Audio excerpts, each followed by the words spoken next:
नमस्कार। क्या 2026 तक एक शानदार डेटा साइंटिस्ट बनने का सपना है? तो आज हम उस सपने तक पहुंचने का रास्ता बिल्कुल साफ करने वाले हैं। हम एक-एक करके step by step learning path देखेंगे, जिससे ये पता चल जाएगा कि असल में सीखना क्या है। और हाँ, ये सफर आज से ही शुरू हो सकता है। पता है, अगर हम आज की तारीख में टेक्नोलॉजी इस्तेमाल कर रहे हैं तो हम डेटा साइंस से बच ही नहीं सकते। सच तो ये है कि हम इससे पूरी तरह घिरे हुए हैं। नेटफ्लिक्स पर अगली मूवी कौन सी देखनी है, इसका सुझाव, अमेज़न पर खरीदारी के लिए रिकमेंडेशंस, ये सब डेटा साइंस है। और अब तो बात इससे भी आगे निकल चुकी है। सेल्फ ड्राइविंग कारें, ड्रोन से डिलीवरी और चैट जीपीटी जैसे एआई असिस्टेंट हमारी जिंदगी का हिस्सा बन गए हैं। और ये सब डेटा साइंस का ही तो कमाल है। तो सवाल ये है कि डेटा साइंस असल में है क्या?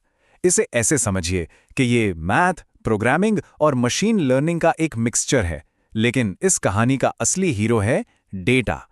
पिछले कुछ सालों में कंपनियों ने अरबों यूजर्स का डेटा जमा किया है, जिसे हम बिग डेटा कहते हैं। डेटा साइंस इसी बिग डेटा को समझकर, उसे यूज करके नेटफ्लिक्स जैसी कंपनियों को ये बताता है कि लोगों को अगली फिल्म कौन सी पसंद आएगी। इससे वो बेटर प्रोडक्ट्स बना पाते हैं। अच्छा, अब जैसे ही मैथ्स का नाम आता है, कई लोग घबरा जाते हैं। लेकिन मेरे पास एक बहुत अच्छी खबर है। आपको कोई बहुत ज़्यादा एडवांस्ड लेवल का मैथ्स सीखने की ज़रूरत बिल्कुल नहीं है। अगर 10वीं क्लास तक का मैथ आता है, तो बस उतना काफ़ी है। आप सीधे अपनी डेटा साइंस की स्किल सीखना शुरू कर सकते हैं। तो चलिए, अब एक डेटा साइंटिस्ट बनने के इस रोमांचक सफ़र को शुरू करते हैं। कहते हैं ना, हर महान यात्रा एक पहले कदम से शुरू होती है। और डेटा साइंस की दुनिया में वो पहला कदम है एक प्रोग्रामिंग लैंग्वेज चुनना और उसे सीखना। यहाँ हमारे पास दो पॉपुलर ऑप्शंस हैं, पाइथन और आर। देखिए, मेरी पर्सनल रिकमेंडेशन तो पाइथन ही होगी।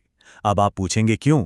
क्योंकि एक तो ये बहुत पॉपुलर है, दूसरा इसे सीखना आसान है, और सबसे ज़रूरी बात, इंडस्ट्री में इसकी डिमांड बहुत ज़्यादा है। ज़्यादातर कंपनियां अपनी जॉब रिक्वायरमेंट्स में साफ-साफ पाइथन ही मांगती हैं।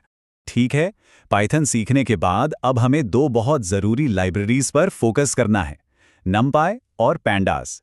इसे ऐसे सोचिए, मान लीजिए आपको खाना बनाना है, लेकिन सब्जियां गंदी और बिखरी हुई हैं।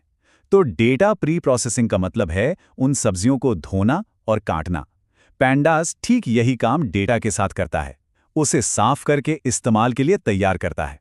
और नमपाई वो हमारा सुपर फास्ट कैलकुलेटर है, जो मुश्किल से मुश्किल गणितीय गणनाएं चुटकियों में कर देता है।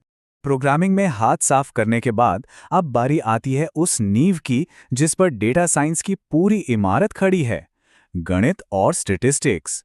लेकिन घबराने की कोई बात नहीं। यहाँ हम सिर्फ फॉर्मूले नहीं रटेंगे, बल्कि डेटा के पीछे छिपी कहानी को तस्वीरों के जरिए समझना भी सीखेंगे।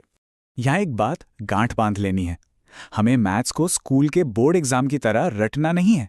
नहीं, हमें चीज़ों का इंट्यूशन, यानी कि उनका सहज ज्ञान और उनके पीछे का लॉजिक समझना है। क्योंकि डेटा साइंस एक प्रैक्टिकल स्किल है, कोई थ्योरी का पेपर नहीं। मैथ्स में हमें सिर्फ 4 मुख्य चीजों पर ध्यान देना है। स्टैटिस्टिक्स हमें डेटा का एवरेज और फैलाव समझने में मदद करता है। प्रोबेबिलिटी, ये हमें भविष्य की घटनाओं का अंदाजा लगाने की ताकत देती है। लीनियर अलजेब्रा हमें डेटा को कायदे से संभालने के लिए वेक्टर्स और मैट्रिसेस जैसे टूल देता है। और कैलकुलस का बस बेसिक आइडिया हमें यह समझने में मदद करेगा कि हमारे मॉडल सीखते कैसे हैं और बेहतर कैसे होते हैं। बस हमें सिर्फ इतना ही जानना है।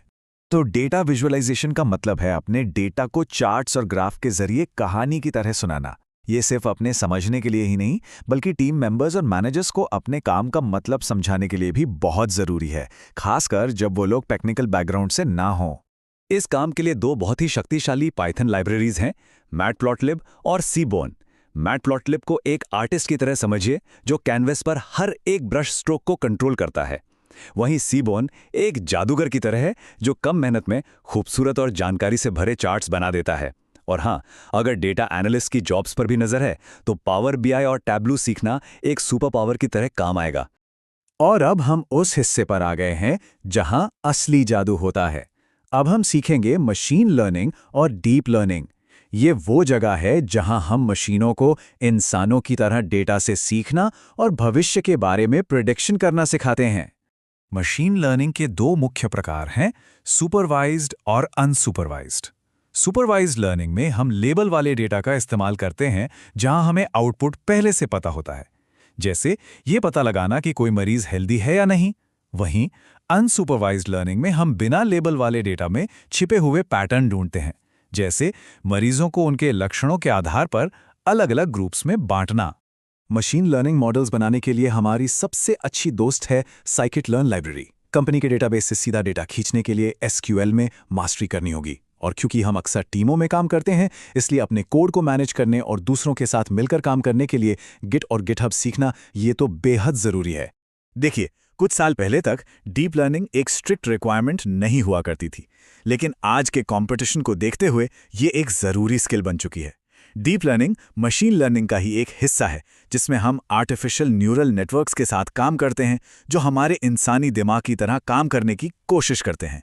डीप लर्निंग के अंदर हम अलग-अलग तरह के न्यूरल नेटवर्क्स को समझते हैं, जैसे CNNs जो एक सेल्फ ड्राइविंग कार को सड़क पर एक बिल्ली और एक प्लास्टिक बैग के बीच फर्क बताने में मदद करते हैं, और RNNs जो गूगल ट्रांसलेट को एक भाषा से दूसरी भाषा में वाक्यों का सही अनुवाद करने में मदद करते हैं। इन्हें बनाने के लिए हम PyTorch या TensorFlow जैसे फ्रेमवर्क का इस्तेमाल करते हैं, और मैं कहूँगा PyTorch एक बहुत अच्छा शुरुआती पॉइंट है।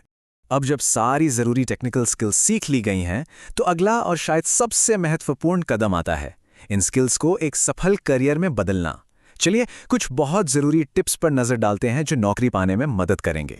यहाँ 3 सबसे ज़रूरी करियर टिप्स हैं। पहला, प्रोजेक्ट्स बनाइए। ये आपके रेज्यूमे में प्रूफ ऑफ वर्क की तरह काम करता है। दूसरा, किसी एक डोमेन में स्पेशलाइज करें, जैसे कि फाइनेंस या हेल्थ केयर। ये आपको भीड़ से अलग खड़ा करेगा। और तीसरा, खासकर फ्रेशर्स के लिए बेसिक डेटा स्ट्रक्चर्स और एल्गोरिदम्स यानी DSA को ज़रूर समझें, क्योंकि कई कंपनियां इंटरव्यू में इसके सवाल पूछती हैं। सिर्फ मॉडल बनाना ही काफ़ी नहीं है, उन्हें डिप्लॉय करना यानी असल दुनिया में काम करने लायक बनाना भी ज़रूरी है। इसके लिए फ्लास्क या फास्ट API जैसे वेब फ्रेमवर्क सीखे जा सकते हैं, या फिर स्ट्रीमलेट और हगिंग फेस जैसे लो कोड प्लेटफॉर्म्स का भी इस्तेमाल कर सकते हैं। तो अब सबसे बड़ा सवाल, इन सब चीज़ों को सीखने में कितना समय लगेगा? अगर रोज़ाना 3 से 4 घंटे की ईमानदार कोशिश की जाए, तो पूरी लगन के साथ इस रोडमैप को पूरा करने में लगभग 4 से 6 महीने का समय लग सकता है। तो अब जब सारी जानकारी सामने है और पूरा process step by step clear है, सवाल बस एक ही है, डेटा साइंस की दुनिया में अपना सफ़र शुरू करने के लिए पहला कदम क्या उठाने वाले हैं?